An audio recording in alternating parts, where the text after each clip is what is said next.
Hello and thanks for joining. You're welcome back to the channel.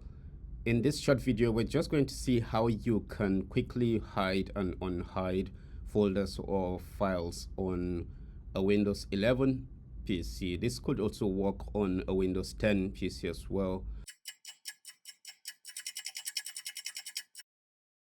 First thing is to get access to our terminal, which you can just go to the Start menu and type it, terminal or CMD. So let's use terminal for this. So terminal, so I have that open. Fine. So the directory we're going to hide, it's just a new directory. Let me create that. Let's call this test. So we've got the test directory.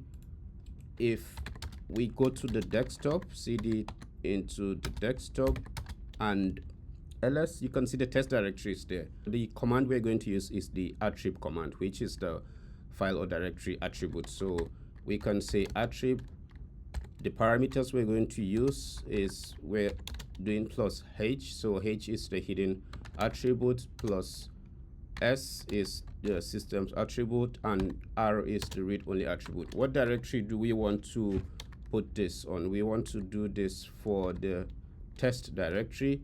So if I hit enter, you can see that the directory just disappeared on the desktop right now, and it's hidden. ls, you cannot see it, you cannot find it anywhere. It's not on the desktop anymore. How do you bring that back? Pretty simple. Same thing, but this time around you're removing this attribute. So dash h, that's minus h, minus s, minus r as well. So hidden system read only on test directory. If I hit enter, that directory should appear back. So let's see. Yep, so test is back, and if you ls on the desktop, you can see that that test directory is there. Thanks for joining, and I want to say thank you to my returning subscribers. If you're new to the channel, please do subscribe, turn on the notification.